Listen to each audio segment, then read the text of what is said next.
Good evening, everyone. Tonight, 3 speakers will introduce us into assets held in common and how that can work in a modern world. Rosie will be doing the proper introduction. And I think I can pass over to you now. We're going to leave the door open for a while because there are more people booked than have arrived in the room yet. And we're going to go to the Raven afterwards to discuss the subject properly. Okay. See you later, guys. Over to you, Rosie. Thank you. Welcome, and thank you for coming out on this chilly evening.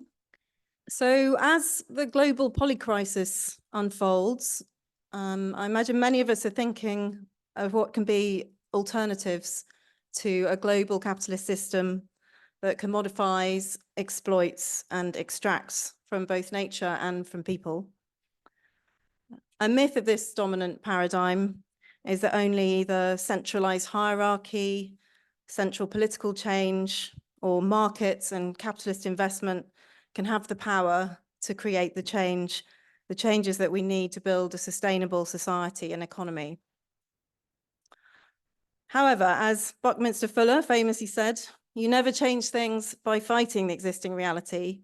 Instead, build a better model, a new model that makes the existing models obsolete.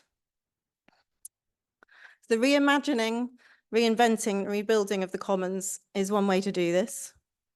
Meeting human needs not through state provision, private ownership, or charity, but a parallel economy of communities and groups working collaboratively to create, share, and steward resources to meet their needs. Building a world with its own capacities to provide outside of dominant state capitalist thinking. So tonight we have 3 speakers at the forefront of recommoning in the UK, in particular talking about exciting things that are happening in Stroud, and with a focus on new economic models and mechanisms that address particular issues about like where do we get the money from for this and where does it go. Dil Green, our first speaker, describes himself as a pragmatic utopian. A former architect, he's turned his design skills to the digital and financial world, working, as he puts it, to build the best future he can imagine. He's founder of the Open Credit Network, a contributor to mutual credit services, and to developing the Credit Commons protocol, which I think we'll hear a little bit about. Dave Darby founded lowimpact.org in 2001, which is a resource bank for gaining skills for living sustainably, for self-provisioning, and preparing for the very different future ahead. Dave also spent 3 years on the board of the Ecological Land Co-op and was a founder member of noncorporate.org and the Open Credit Network. He's involved in developing Stroud Commons.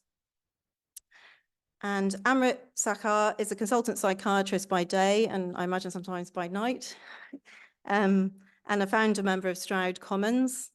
Here she's bringing her on-the-ground experiences so far of the process of developing and raising the profile of commoning in Stroud. So thank you very much, all 3, for coming. As Vicky said, after the talks, we'll have time for a Q&A. And then afterwards, we'd really love to invite you all to the pub, the Raven, where we can connect and carry on the conversation. There's a small group of us who are interested in taking forward and promoting commoning in Bath. And we're going to pass around an iPad with a Google form if you'd like to go on the mailing list to hear about future events and meetings that we hope to hold. There's also the sheet on your chair as a kind of belt and braces for that. So if you don't want to fill in or don't get the iPad, you can fill that in. But if we can do it on the Google form, it'll save our data entry time after the event. So thank you very much for coming, and welcome, Dil.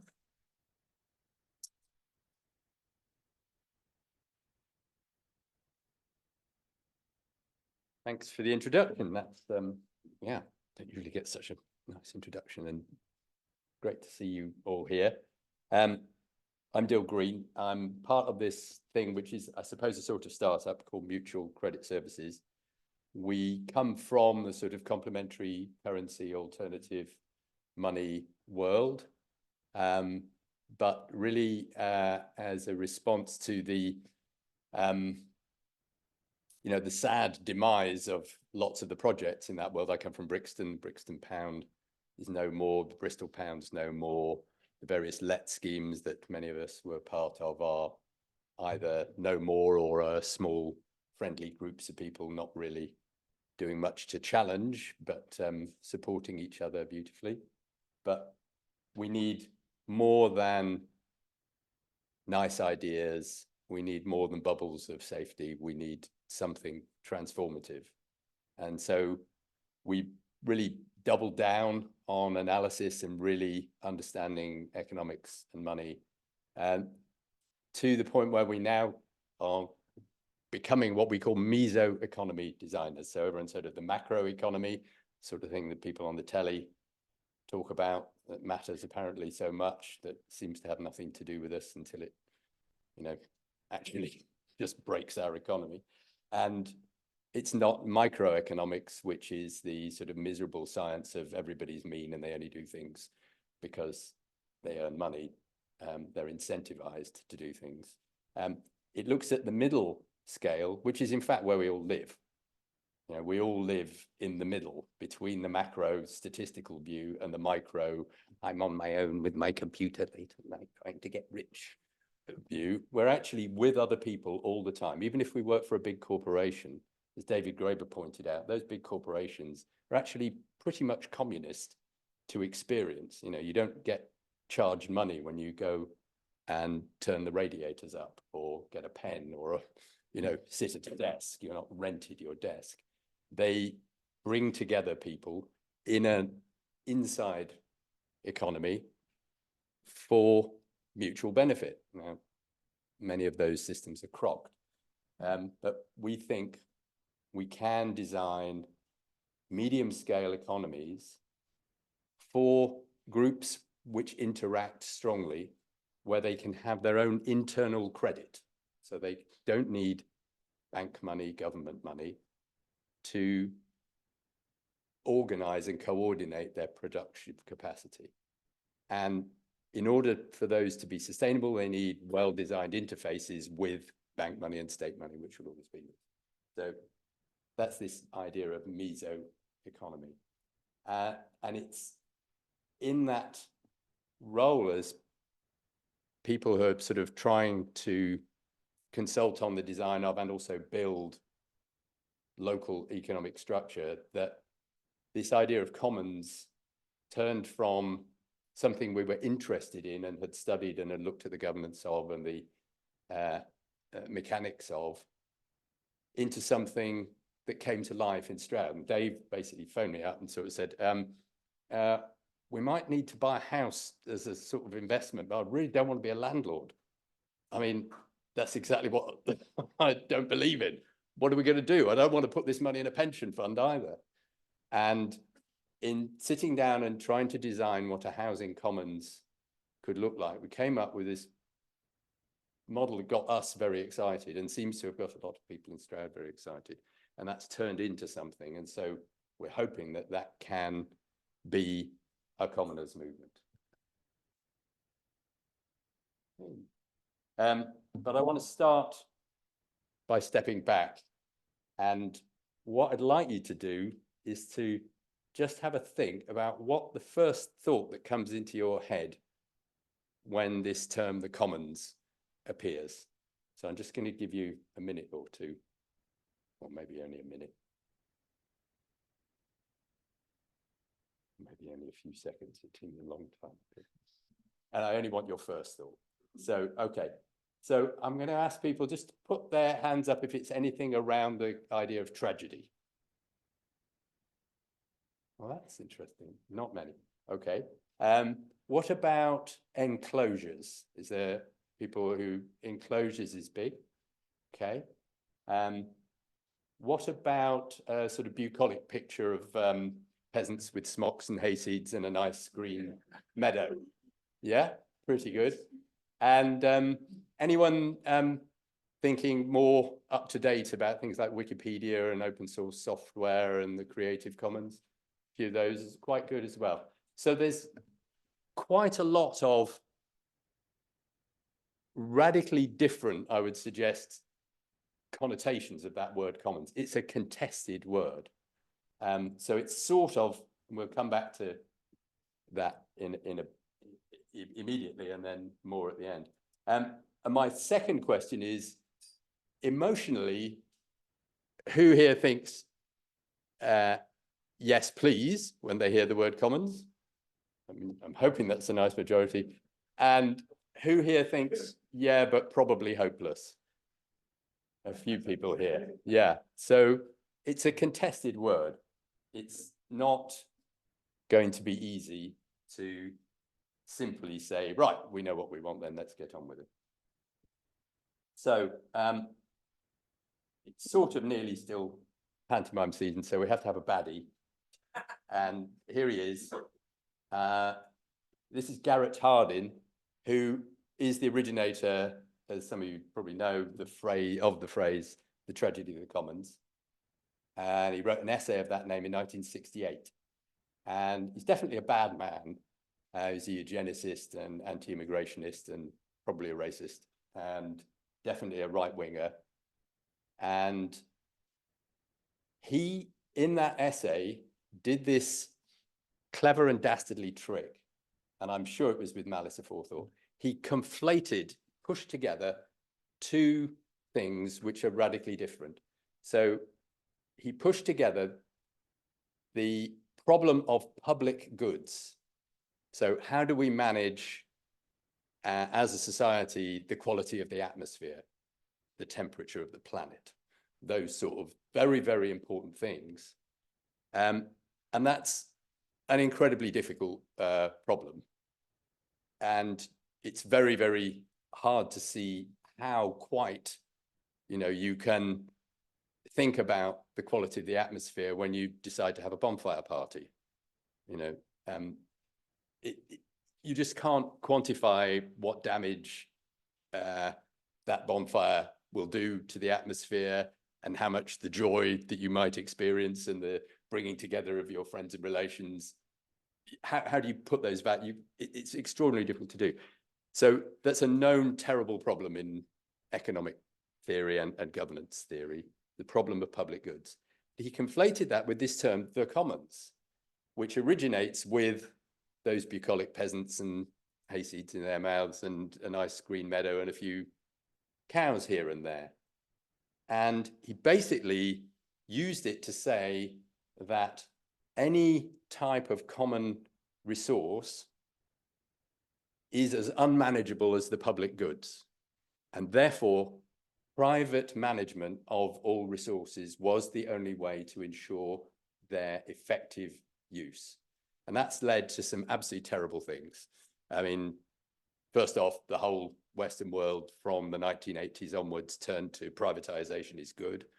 And the World Bank and the IMF still enforce privatization on developing countries and countries which have been eviscerated by the dollar all around the world. And even to the extent that in Kenya, in large areas, water supplies were privatized in the theory that that would make them more accessible to poor people, which unsurprisingly turned out not to be true. So he's a bad man, so you can boo if you would like. But we have to have a hero. And here she is. This is Elinor Ostrom, who some of you may have heard of.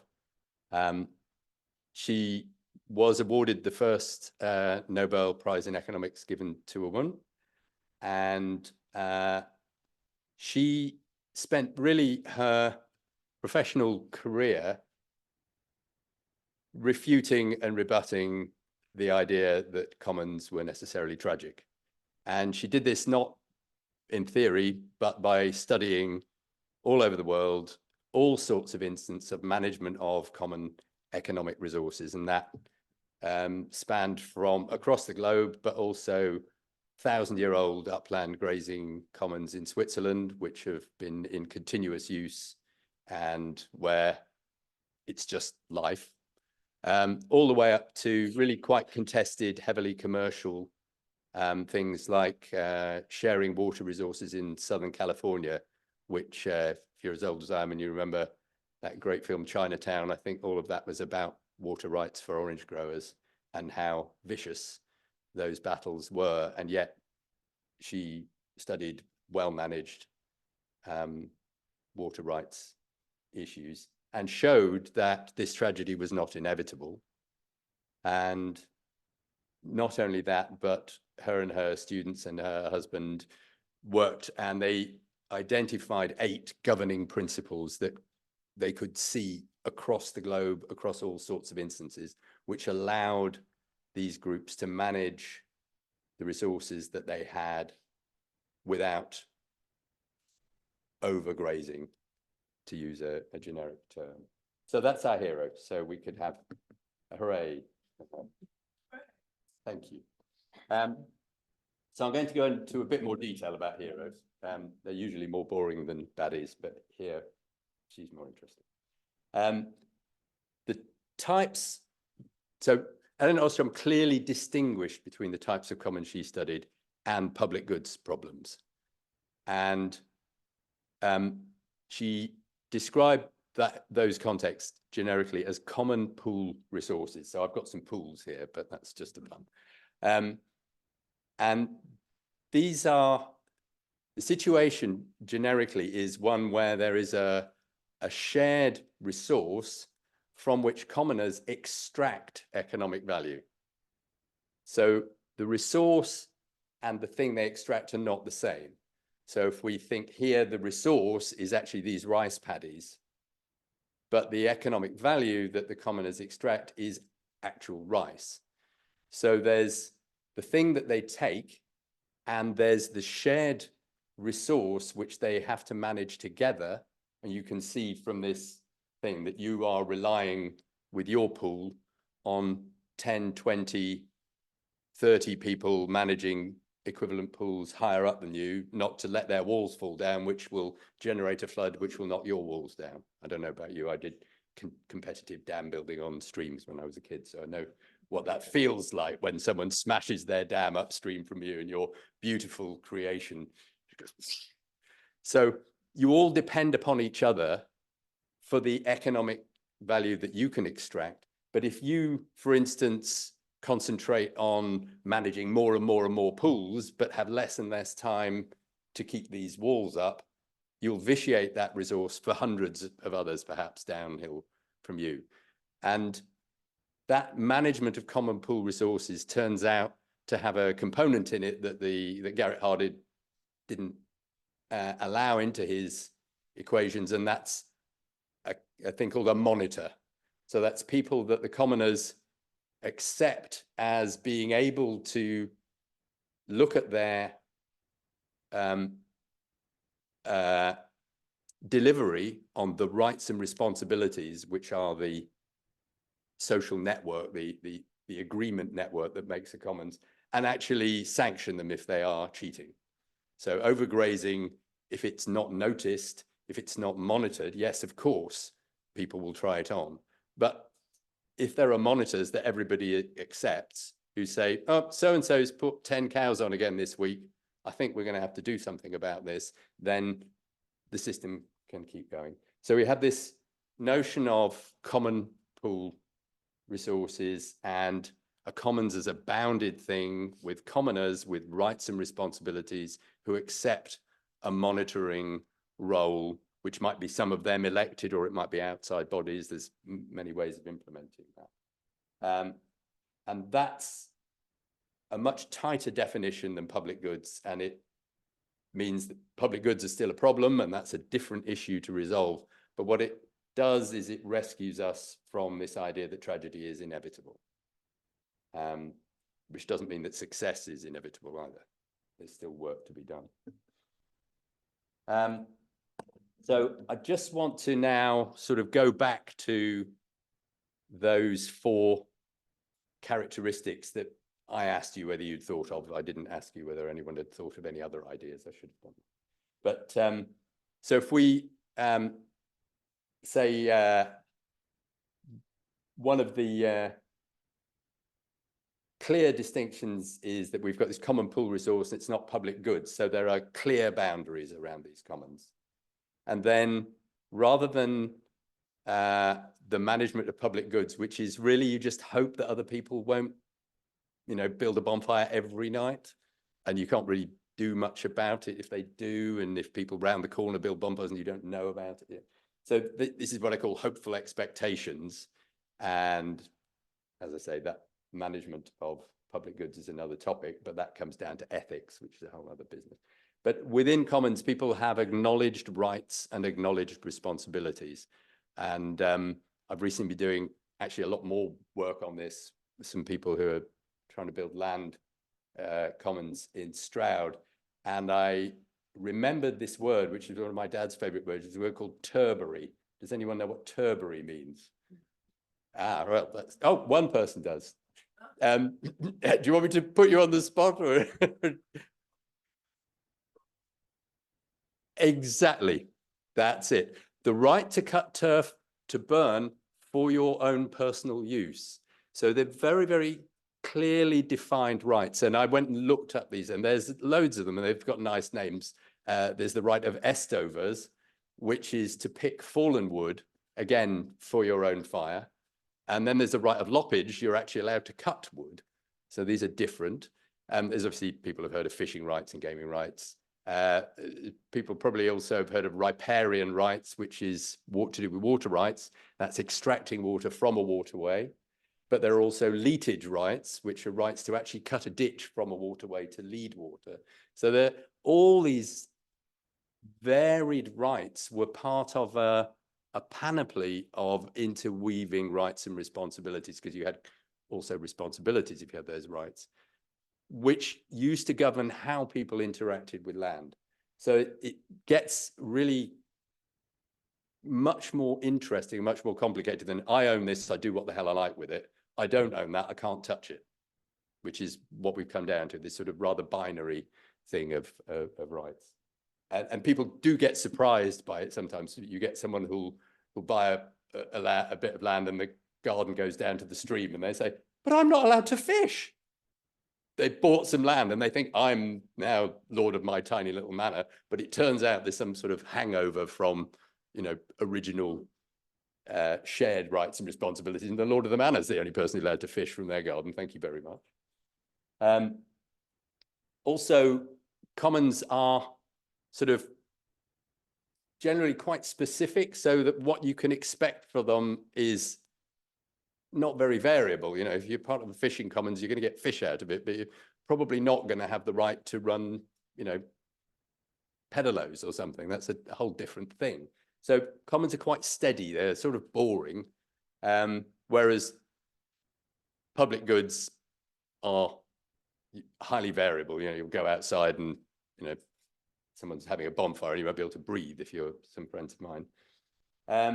So there's some sort of very strong distinctions that help us to distinguish what a new commoning movement needs to be doing from those ideas. So it's not public goods. It's not allowed to be enclosable. We must make sure it's that. It's not some sort of hey nonny medieval, wouldn't it be nice if we were all sweet and friendly. And it's also not this sort of digital commons thing, which is a sort of weird hybrid of the two, where you've got this governance.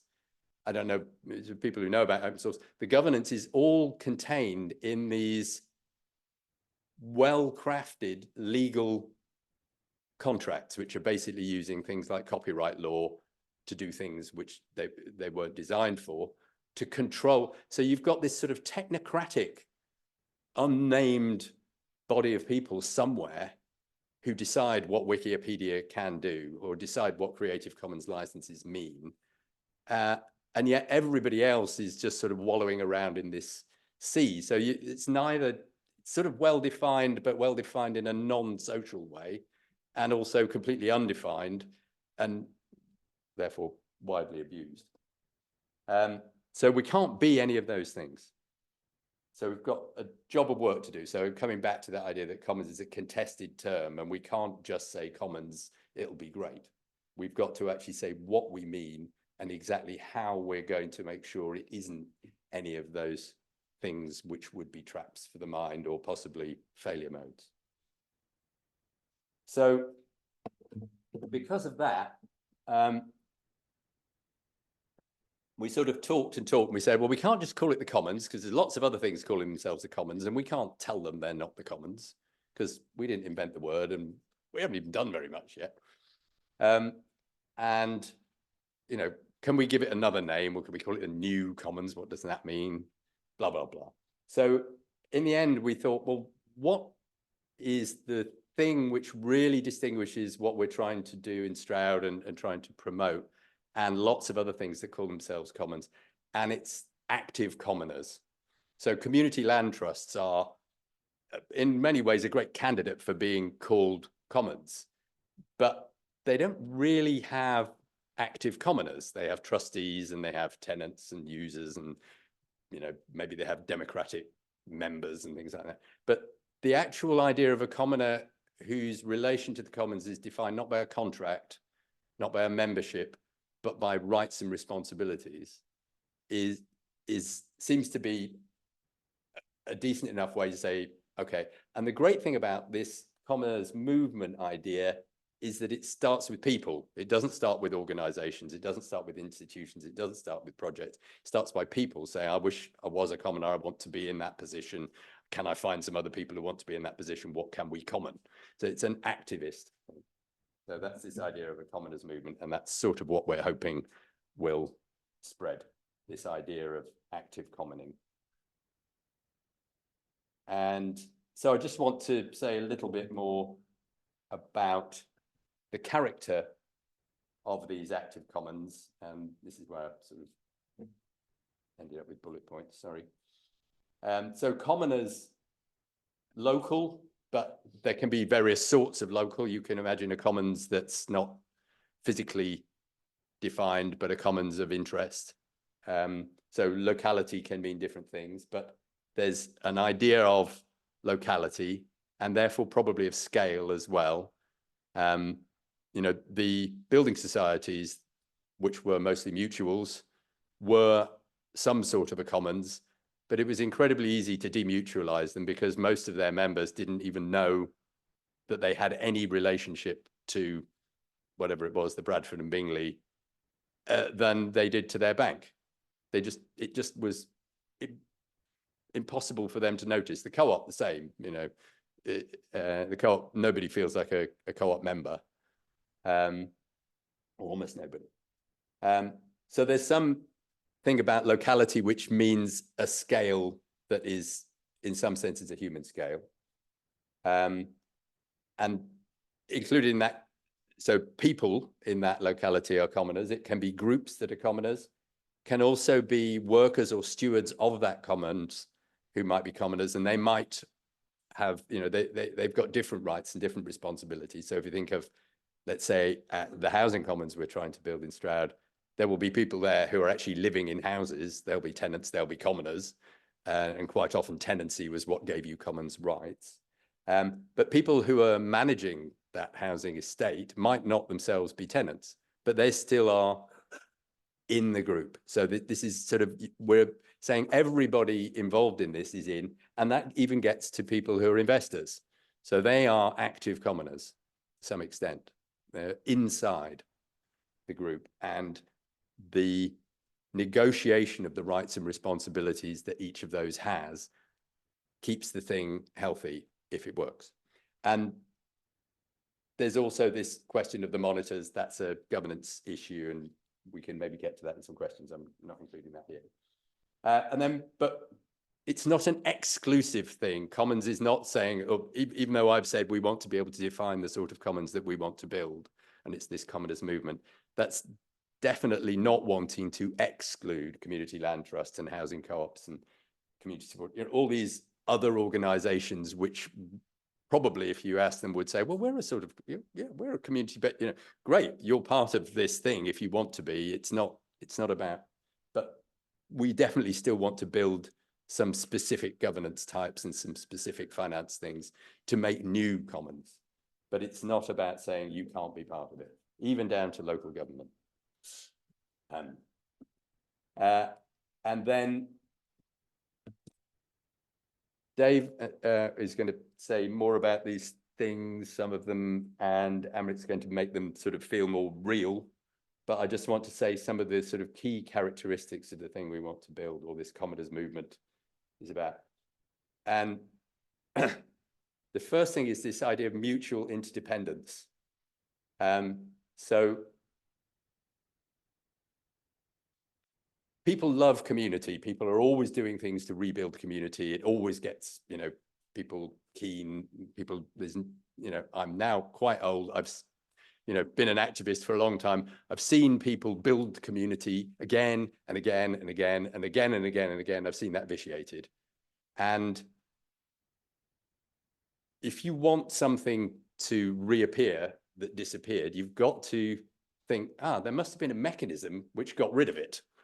And I mean, brutally, the mechanism which got rid of community was capitalism, because it wants us all to be atomized consumers and workers and not to have any social solidarity, because that means we might be happy without buying things or be able to survive without working, and those are not allowed. So there is definitely forces which tended to destroy and deprecate community. So if you want to build community, you need to understand those forces. And you need to say, well, what is the bulwark against those forces? And what it seems to me is community used to have mutual interdependence, people used to need things that their friends and neighbors had, rather than just want to be with them, which is a deep human need. So we keep on trying to do it. But if you just want to be with people, but you've got no ground basis of needing to be with those particular people, then the first time it turns out that they're a bit racist, or that they support the wrong football team, or that they, you know, voted for the Tories or something like that, then this thing called the narcissism of small differences pops up. And there's that famous scene in Monty Python's Life of Brian, where you have the People's Front for the Liberation of Palestine and the People's Liberation Palestine Front. And, you know, they're all got the same 4 letters in many different, and they basically all want the same thing, but they can't be in the same group because one of them thinks that the flag should be this way up or something. And you see the same in Welsh villages, where there's more and more tiny, tiny chapels because, you know, someone disagreed about, you know, chapter 7, verse 12, what the interpretation ought to be, and was it a devil or was it not, you know? But if you have mutual interdependence, and there's a story which comes from not very far away from here, Laurie Lee's Cider with Rosie, and he talks about the village he grew up in, where I think the adventurous people are the ones who'd been 15 miles away to Gloucester. And his mum was at war with another woman in the village. It's a long time since I read it, but it was her up atop and her down below, and they hated each other. But one of them, I think, had chickens and therefore had eggs, and one of them made jam. And both families needed both eggs and jam. So he was the intermediary between these lifelong enemies who depended upon each other. They could not divorce because they had this mutual interdependence. So if we want to build community that is real, commons is a great way of doing that, because what we're going to try and build is mutual interdependence. And these commons will largely be around local infrastructure, basics, housing, food, water, land, those things. So that will bring people together in a way that allows them maybe to deal with some interpersonal trouble, make it worth the bother of building actual resilient community. Then we get to, this is more sort of structural things on the right-hand side of this slide. It's really important that these things are, as far as possible, debt-free. While we borrow from banks to build things that we think are ours, we're actually building our dependence on the system. We're not escaping at all. And a lot of the work that we've done, the mutual credit services side of things, is to try and build models for bringing money in to these commons. Am I using it far too much time? No. Okay, good. I just realized I probably If we're bringing money in and we don't want debt, then we've got to, first of all, not rely on charity grants, or even things like community shares, which are sort of charity grants, but with a pretense of being economic. And we've also not got to put these organizations at risk of being enclosed by having a big debt. If you've got a big debt, then some small mismanagement can end up with you going bankrupt and everything's back in the system. So we want investors to come in, and we can give them a return because we won't be paying mortgage interest.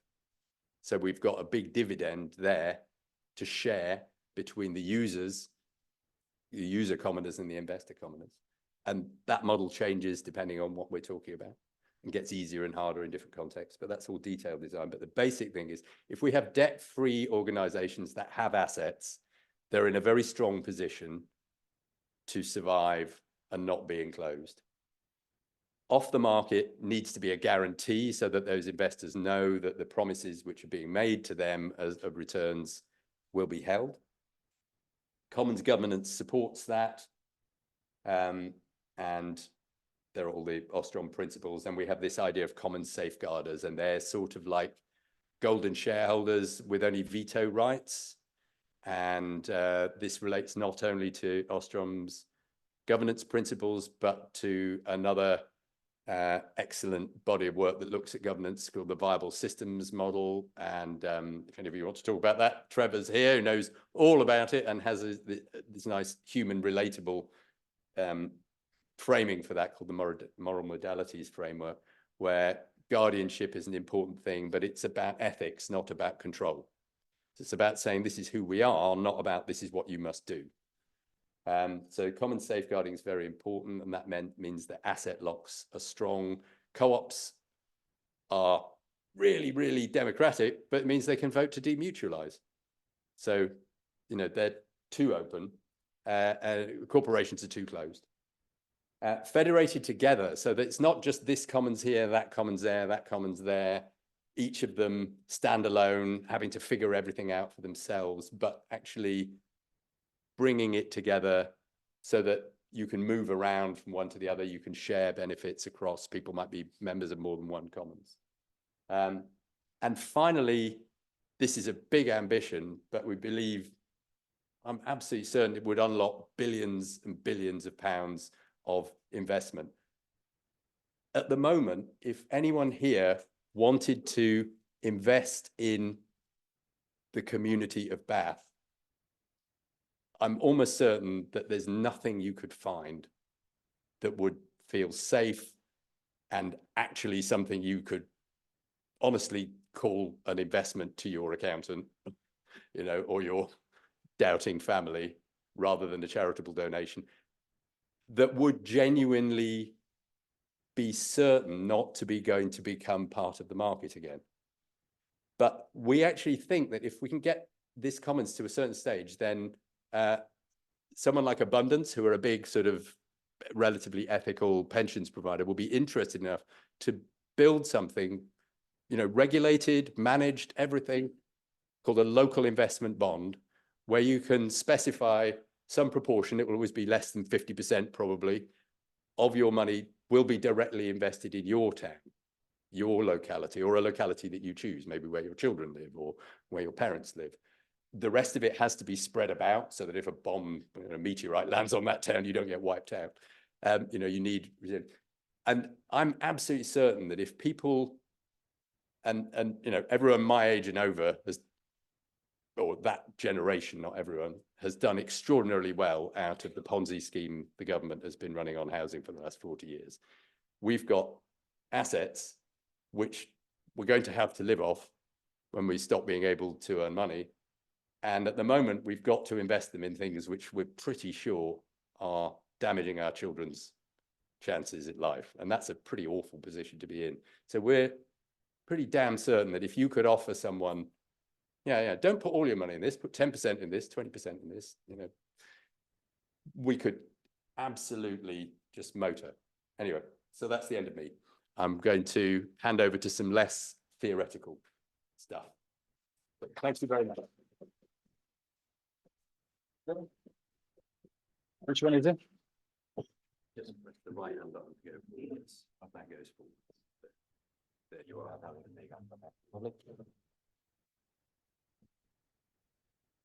Hello, my name is Dave Darby. Amrit and I are part of Stroud Commons. We're commoners.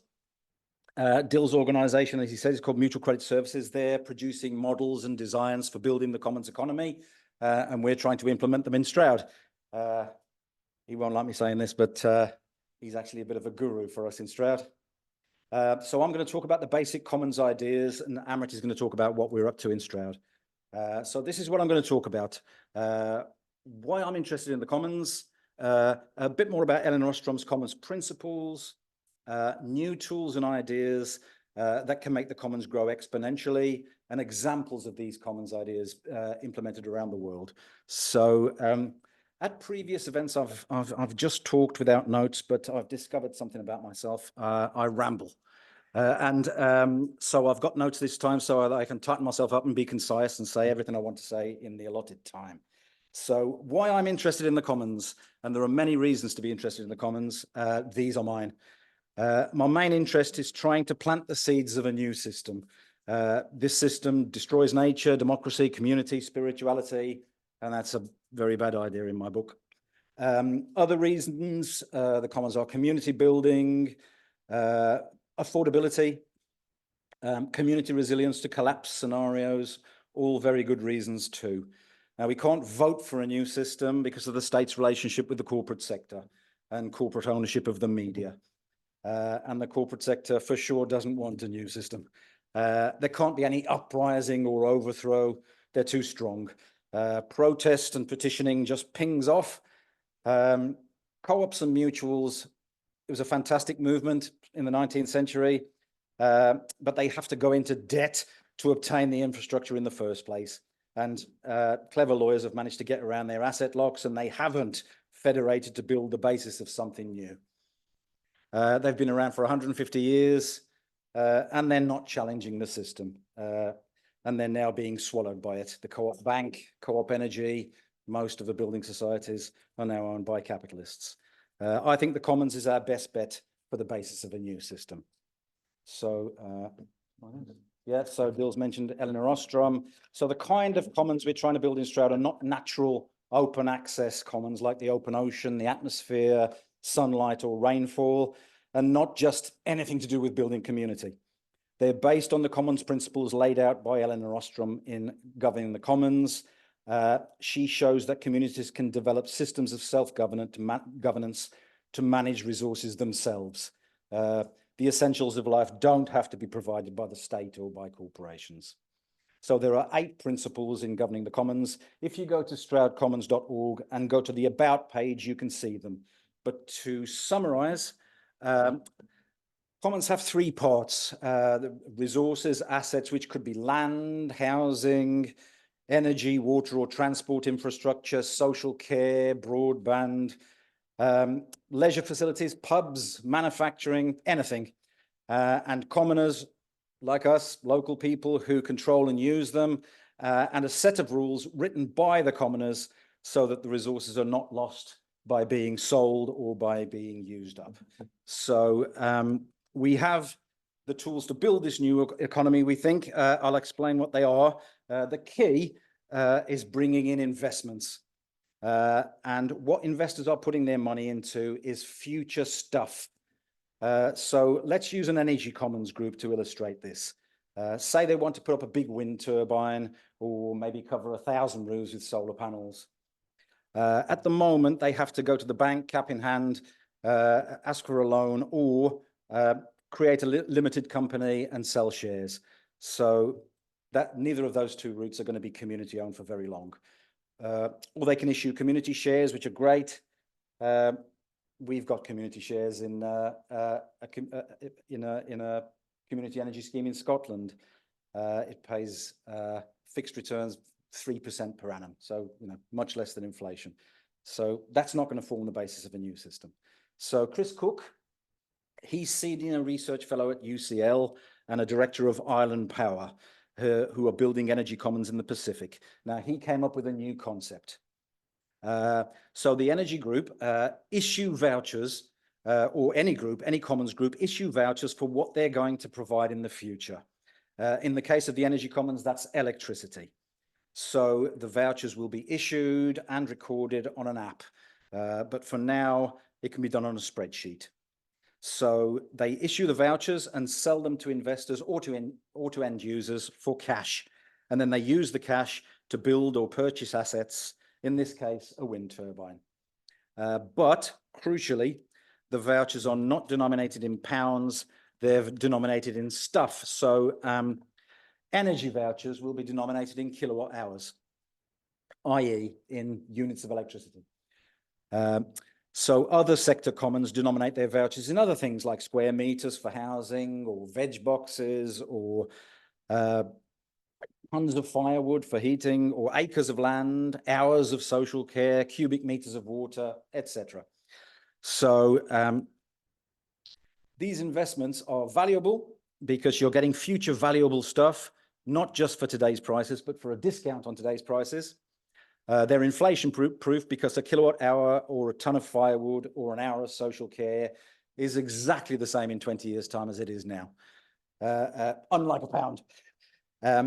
They're secure because they're going to remain valuable as long as people want housing, food, electricity, heating, social care, etc., i.e. forever. What can investors do with these vouchers?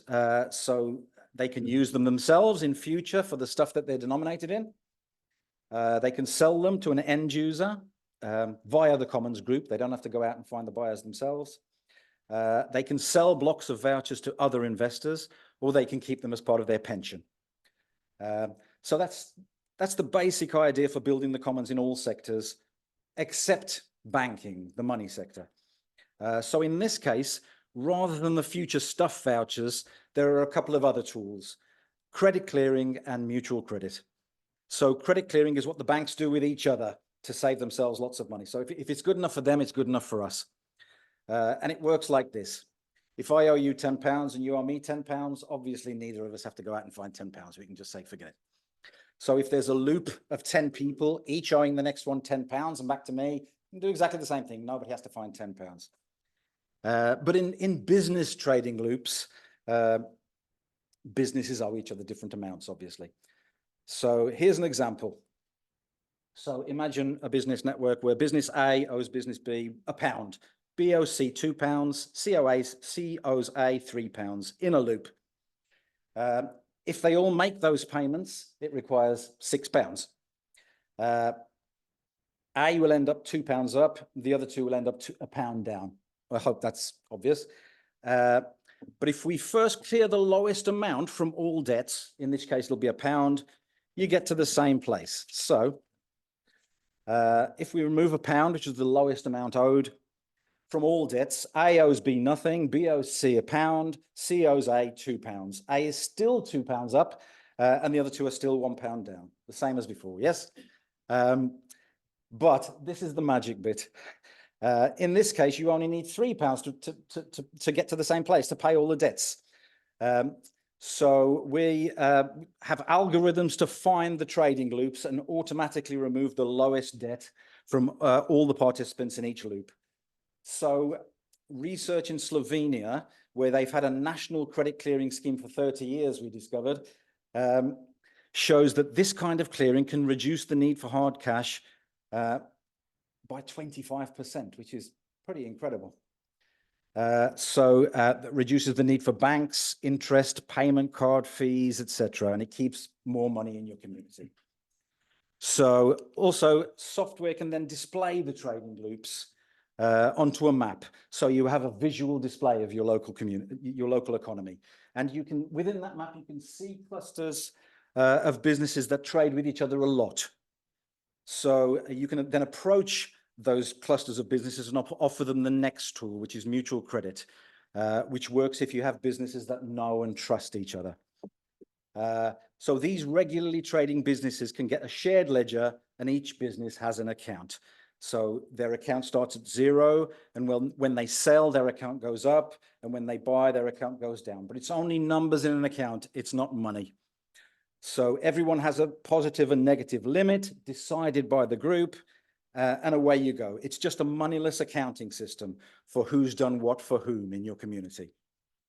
So that has the potential to remove the need for banks, interest and payment card fees completely. So if you like, credit clearing can be seen as a gateway drug to mutual credit without having to explain what mutual credit is. And then more magic, the Credit Commons protocol. So the savings vouchers and the credit clearing and mutual credit trading can all be written on the Credit Commons protocol. A protocol is a set of rules that allows different users to interact. So, for example, the rules of chess allows anyone in the world who understands them to play with each other. It doesn't matter what language they speak, doesn't matter where they're from, doesn't matter how old they are, doesn't matter if it's speed chess, if it's a giant chessboard with human players, they can still play chess with each other. So, am I going too fast, by the way? I feel as though I'm... Okay, so the savings vouchers can then be bought and sold with mutual credit. Employees of participating businesses can be paid in mutual credit, plus there's credit clearing going on all the time. And it means that commons networks in different towns can trade with each other. It builds the foundation of a completely new commons economy. So some examples. In governing the commons, Ostrom described successful commons, fisheries, forests, pastures, irrigation systems that have been around for hundreds of years. And credit clearing has also been around for hundreds of years. And as I mentioned, the banks do it amongst themselves. And Slovenia has done it for 30 years. Mutual credit's been around for years too. The International Reciprocal Trade Association is a trade body for commercial mutual credit networks around the world. And they estimate that the total value of their members' mutual credit trade is over $12 billion a year. So it's not insignificant. Sardex is a mutual credit network in Sardinia. It's got 4,000 members and trades with a value of over 50 million euros annually. Again, no money changes hands. It's all done in mutual credit. Grassroots economics in Kenya. It's not exactly mutual credit, as we're discovering more and more recently, but it's very similar. And they have 80,000 micro businesses in their network. The Veer Bank in Switzerland has been around since the 1930s and trades around €1 billion in mutual credit annually. I mentioned Island Power before. They're building energy commons schemes in the Pacific. Often islands are not connected to a national grid, so yeah, they're building renewable energy systems in the Pacific and hopefully the Caribbean and the Channel Islands as well. So yes, so Dil's organisation, Mutual Credit Services, they're working with our group in Stroud, and in Liverpool they're building a large credit clearing network that they hope to launch this year, and that's it. Mutual Credit Services are happy to work with other towns, and they're also working with other groups in Sweden, Norway, the US, India, and potentially Costa Rica and Nigeria. Back to Stroud Commons. We're putting together a package for formative groups in other towns, including a template for a website, documentation, manuals, advice. We'll Zoom with you, or we'll come and meet you, and you're very welcome to come and visit us. We're talking with people in about 20 other towns in the UK and in other countries. And I think Rosie is getting a little gang together in Bath. Sorry, Bath. I'm a commoner. So you've got little pieces of paper on your seats. If you could fill them out and probably leave them on the seat. Where it says one of the groups, that's for sectors of the economy that you might be interested in. So, for example, it could be energy, land, housing, health, education, etc. There's a lot more information on stroudcommons.org, and there are links to go deeper. You can contact me via the contact form on Stroud Commons, or that's my email. I don't know where it's got to, but yeah, david@lowimpact.org. So thank you very much.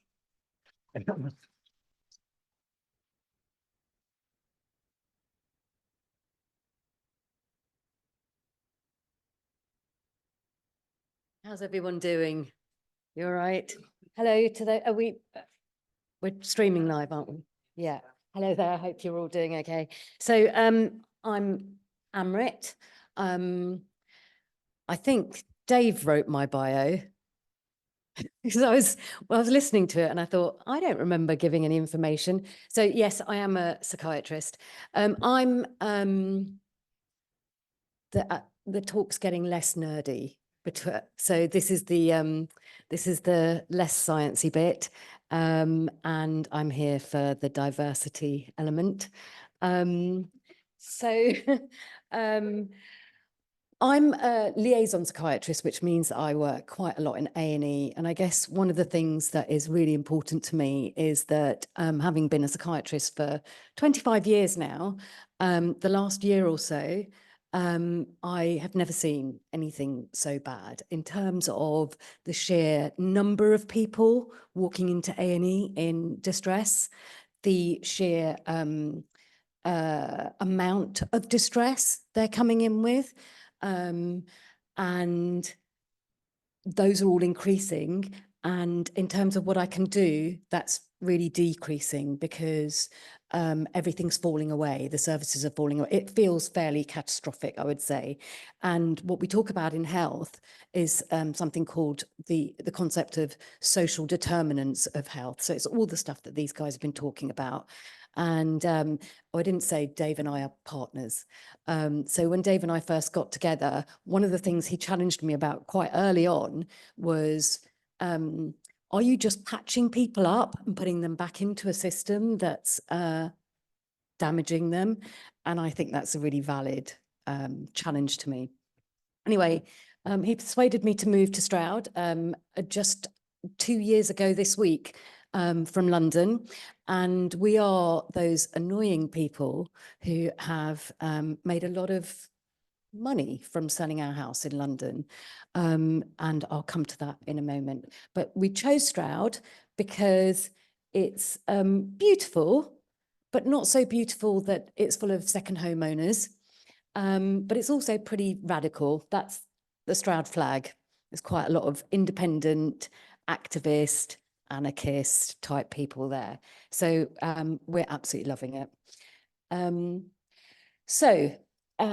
These guys have been telling you about what the theory behind Stroud and behind Commons. And what we did was start up this organization called Stroud Commons. Basically, Dave, for the last 2 years or year and a half, has been going around talking to people, annoying people, bending their ears about this and getting people really excited. And it's a great place to do this. So what we managed to do was persuade Dil and Brett Scott to come and talk to us about money in crisis solutions. So this money talks conversation was, when was it? May last year. That's a picture of the meeting. There were about 100 people there, created a real buzz. And one of the things that came out of that was the follow-up meetings, which were over the summer in July, where called the Reclaiming the Commons, in the same space, which is a very loved community space in Stroud called the Trinity Rooms. So the Reclaiming the Commons sessions were, we did the same session, we repeated it 3 times in order to capture lots of people kind of offering different times of the day and times of the week, and had smaller conversations. And that was where we were really talking about, ask people to join small group conversations about housing, land, education, utilities, community spaces, and really started to hone our understanding of what this sort of thing could look like. So got lots of challenges in terms of the way that we were communicating, in terms of the way that the message was landing, and in terms of the way that we were thinking about things. So I guess the main thing to take away from that was It's very iterative, very co-produced with the people that we're working with the locals. And it really made us think about, so even from one meeting to the next, so we did them over kind of 1 week. We were building our ideas in terms of how we were speaking to people, and collecting people's details and creating these little sector groups.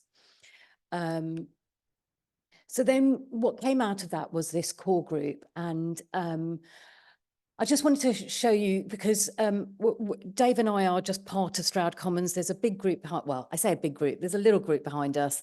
So we've got Joe, who's our chair, Roz, who's a rower and author, who's supporting in the background, Julian, who's a great water engineer, Sid, Saunders is down here, who's a sustainable builder, Josie, who works as a part of the Trinity rooms, and Josette, who was our, in this case, an amazing events organizer, and then Chick, who is a powerhouse, and I'll tell you a bit more about what he's doing. And then we've got Laura, who's our secretary, and Chris, who's kind of our comms guy. So the reason that I've kind of shown you all of them is just to say that they are a really important part of the core group. They are people like that. I think they're amazing and really special, but there'll be people like that here in Bath. And so there's, although Stroud is a little bit unique, but Bath is unique too. So I think it's completely doable everywhere. So that's our Stroud Commoners Club. And out of that, we've built small sector groups as well. So where we've got to now, we've been meeting in each other's houses on a monthly basis, the core group, and kind of developing the ideas. And we've got some kind of structures around that. But I guess what I wanted to just say is that the strength is that we're bringing together a wide range of skills from all these different people whose day job might be one thing, but they have all sorts of skill sets and an amazing amount of energy. And actually, we had a meeting last night, and people described it as, you know, just healing and uplifting and like a balm. And so the great energy is amazing as well. We're lucky enough to be able to use some town council resource. So Laura, our secretary, has actually been allowed to, she works for the town council, and she's actually been allowed to use some of her time because she's a community development officer. So she's been able to use some of her time to support this work. In terms of our challenges, time, the thing about Stroud is that the asset in Stroud is also, there's a shadow side to that, is there's lots of activists, and the activists are involved in lots of things already. So, and they're actually, a lot of them have young children. So getting the time to do this has been a challenge. Administrative resource and funds. Challenged about diversity. So certainly the youngest person in the core group is about 40. And we're, I mean, nobody's hugely well off, but we haven't got people who are on the breadline within the group. So there's a constant struggle in terms of how do we make sure all of those voices are included somehow. And then the last thing was explaining the concept. So Dave's had a go at explaining the concept. Well, what happens with Dil explains the concept, and then Dave interprets Dil, and then somebody else has to interpret Dave, really. So what we found was we ended up, I feel like I'm taking the mickey quite a lot. What we found was we were explaining the concept. We thought we were explaining the concept really well. And people were still getting the wrong end of the stick. So what we've realized is we're going to start using our climbing commons as our sort of flagship explainer. So that's where, so this is, let me just quickly go to, so Chick is a climber. And he's managed to get together a whole bunch of climbers in Stroud. Who knew there's so many, but there's no actual climbing wall in Stroud. So this is their website, Climbing Commons. what we think is really useful about this is it's a very tangible project or pilot that we can get up and running really quickly and use it to describe the model that Dave was talking about. So we will use the future use vouchers. We'll sell the future use vouchers to investors or potential people who want to use them in the future. That is the money that goes towards the equipment that we want to buy. And basically what you're doing is selling people the ability to use. So each voucher will be a session on the climbing wall. And that, as Dave was saying, is inflation proof. So a session on the climbing wall is a session on the climbing wall, regardless of when you redeem it. And I can talk about, well, we can talk about that in a bit more detail, but so that we're trying to focus our energy on using that to be able to describe the concept, the monetary concept, and to get some trust around the idea, I suppose. So just going back then, that was our meeting yesterday. It was a slightly smaller meeting than usual. The lessons that we've learned is, this is Dave really being persistent and just talking to anyone who will listen to him about the Commons concept. Realised that it was a numbers game. So if he spoke to 10 people, maybe 1 or 2 would become interested or really stay. The importance of connections bit is that actually Chick was introduced to Dave by somebody else who's dropped out, but that ended up being a really useful connection. So I guess these things are just to say, if you want to do something similar, don't lose heart, because there will be difficult times. But the really key thing here is about building the social relationships. And when we're talking about potential Armageddon and things really fall apart, it's the social relationships from these groups that will be left behind. Having fun is the only way to make this sustainable. So we have to feed people. I'm Indian. People can't come to my house without me feeding them. And then the last thing was the need for the tangible example, which is the climbing commons. So what have we built so far? We've written a direction, vision and purpose. We've written a constitution and policies for the core group. And part of that is so that we're a legal entity, so that we can perhaps be able to start applying for funds. We've got the sector group, so we've got the climbing commons, and that's going to be part of the community spaces. We've got the housing, which is, so I said we managed to sell our house for quite, a London price, which meant that we managed to buy 2 houses in Stroud, but really don't want to be landlords or investors. So we're putting one of our houses into the housing commons. And that's still a little bit of a work in progress, and all of these other areas. And we've got a website that Dave has shown you. And then these are the things that we are continuing to build. So strategy, videos. So great that you're recording this, because we can use it as well. Some of the concepts I think will work better if we use animations and graphics. We're building the AI chatbot and forum for the website, allowing the creating foundations to apply for grants, the online manual for other towns that Dave was talking about, and creating links and relationships with other towns as we are here. So all of these things are available to you if you want them. So really happy to welcome people to come and have a look, or share stories, or however you need us to support, really. And then the call to action is, well, fill out the postcards on your seats, or preferably the iPad. I nicked some pens from the independent print shop in Bath, but I'm not sure if they work very well. The main thing is contact details, identify which sectors you're interested in, and indicate what skills and availability you've got. So it's really useful for people to know how much time you've got.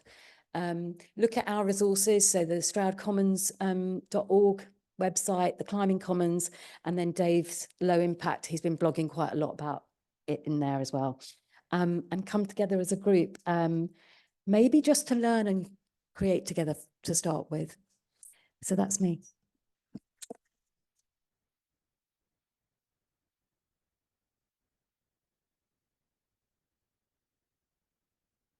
Thank you all so much for that. And I really meant to tell you, do keep the ideas coming for what business and economics talks you want in the future by sending your ideas to reception@brilsey.org. Now we come to the question and answer session where we're going to make sure that you Zoomers get your chance as well. Would you please put your questions, type them into the chat function, and we'll look at those a bit later. Meantime, in the room, has anybody got a question for any of our three speakers?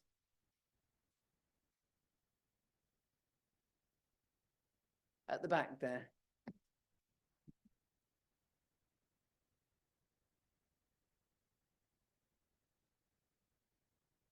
You talk about, actually, this would be Dil, talked about commons being a sort of steady, stable state. But the world which we live in is getting more and more uncertain with unknown unknowns as well as known unknowns.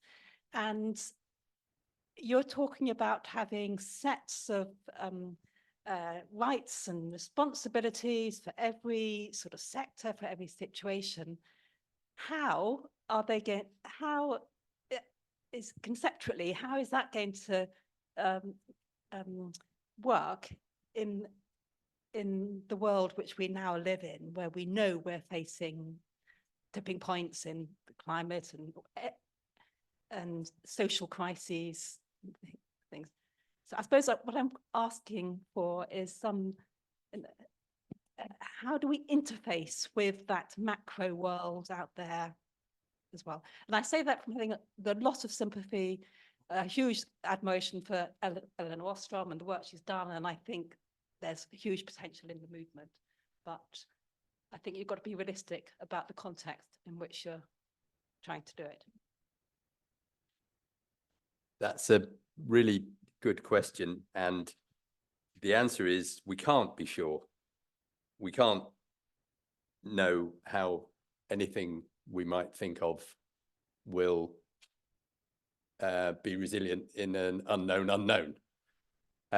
So the question comes down to what is the best thing we can think of to do. And at the bottom, as Amrit said, the best thing we can think of to do is to find strong reasons why people will work together, be in community with each other, because it is always, and I'm increasingly using the trope of the American disaster movie as a model for thinking about what life's going to be like in the coming decades. It's going to be, oh, we can't have that anymore. And then we'll be in a new phase of the disaster movie. But the story of a disaster movie is always that a group of diverse people who are prepared to be realistic and are prepared to look each other in the face, be honest with each other, and use their various strengths and weaknesses is the best we can do. Am I optimistic? I'm optimistic when I wake up. I'm pessimistic when I go to bed. Gramsci said, optimism of the will, pessimism of the intellect. You could take it that way. But I absolutely know that whatever happens and the worse it gets, the more I will be happy to be with other people. And so if this mutual interdependence can be strengthened, people will fall out less because they won't be able to afford to. That's really about, this is sort of one step above nihilism. But I can't think of anything else better. I can't think of anything else more flexible and adaptable than a group of people who want to be all right, who will talk to each other. That's where creativity comes from, that has bite in the world. I can think of a million ideas on my own, but they can't come into reality unless other people will share, improve, implement those ideas in their own lives with me.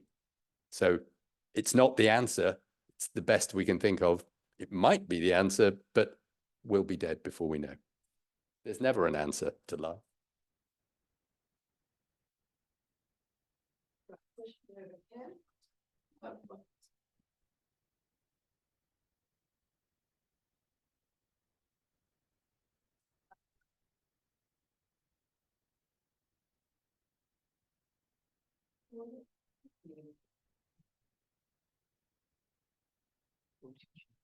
Okay, thank you. Yeah, well, thank you. I mean, I'm all on side with the underlying point you make about mutual interdependence. Can you just give me some more concrete data to work with? So can you help me understand why a climbing wall is going to work better with user vouchers, and how the rights and responsibilities work? Does that mean that people volunteer their time? You know, what's, you know, the vouchers may be inflation proof. The world isn't inflation proof. And there's a whole bunch of interactions with the real economy that aren't going to be inflation proof. So I'm struggling to get my head around that in terms of a long-term model of how you keep it going. Is it voluntary labour? I just need to know more. I'd similarly like to know a bit more about one of the, maybe pick one of the examples you gave us, islandpower.net or whatever, and how that enacts these principles. And I was completely befuddled, and I'm actually a social economist by training, how the mutual credit services is going to work, assists with any of that, I'm afraid. The mutual credit services model, how that works within the something like islandpower.net or whatever, or is it just the voucher basis of it? So I just felt I needed a bit more concrete example to get my head around it. Yeah, we were actually grilled about the climbing commons at a public meeting in Stroud, and somebody said, "Well, it's hardly a core part of the economy, is it?" I said, "Well, no, but it's, you know, it's gonna it will probably happen anyway, but it'll be a corporate that will come in and build a big climbing center and suck wealth out of." Yeah, well, how's it different to crowdfunding? How's it different to having a mode of crowdfunding where people say, well, you know, you contribute to me making this record and you get a copy of the record? I mean, that's a use model of the benefit that you produce from the investment. It is just another economic model. It's just a way of dealing with pounds. The key is off the market. So the key is that money comes in, we build a commons of any kind, and that then is outside capitalism. And it can only be that if it doesn't have long-standing debt obligations or long-standing share of income, share of profit things. So you either have shares, which means other people own you, or you have debt, which means the bank owns you. And the key is to raise this money not as a debt, but as a future use obligation. So those investors don't own the climbing commons. It owns itself. It's off the market. And I can go into the specifics of the detailed design of the economics of all these things, but they're all different. They all have, housing is completely different to land, is completely different to climbing. The time period over which the vouchers are issuable, that's all in the detailed design. That's not really sensible to go into. So we can talk in the pub about this if you've got time afterwards, or I'm happy to correspond. But the detailed economics we're good at, we're confident about, but they're not really easy to discuss in public. So it's, I mean, it's not really a very satisfactory answer, but I don't think it would be very interesting to have what the 10 minutes it would take to go through the detail for most people here. So I'm very happy to talk about it. Can I just add something? So it's different from crowdfunding because, so the key thing is it's gaining community assets without going into debt. And the money that would be going into paying interest to banks, so for example, in a mortgage, goes back into the community asset. So it's continually, it's not money that's being extracted either through banks or to external shareholders. So the other thing that's key to this is the members. So you have investors and users and the stewards, and they're all members who have a stake and an ongoing ability and rights and responsibilities to keep deciding how it's run and what it is. So that's the difference between crowdfunding. So That sounds so- absolutely key. Thank you so much, Amrit. Crowdfunding, it is kind of crowdfunding, but these additional benefits. Yes. Well, we must close now. The final question comes from the Zoom audience and seems like a good way to finish. And it was, who is Rosie, please? So if you'd like to introduce yourself, Rosie, who's organized this wonderful talk, take the floor, please. Just speak into the microphone. You Yeah, don't need to sure. be at the front. Yeah, I'm Rosie Jones. I live in Bath. I've lived here about 14 years. I do all sorts of things. I'm a psychologist by background, but do mostly kind of ecological community organising work. I was a co-founder of Bath Extinction Rebellion, of Love Coombe Down, which was a kind of transition group. And I'd say I'm interested in commoning because I realised I've kind of been involved in a bit of commoning this year. We've founded essentially a mini land commons called Waterleys Growers, where we work collectively growing some food for ourselves. And I think another kind of commons, Nick in the corner there, is a social media commons that we started a instance, well, Nick has actually, I shouldn't take credit, of Mastodon, which is bath.social. So that's user-owned, user-managed social media that can federate globally as well. So yeah, I'm a sort of person who does all sorts of things. Thank you very much, Rosie. And wasn't it all wonderful? A wonderful idea for us all to reflect on and talk about in the pub. So please put your hands together for this wonderful talk.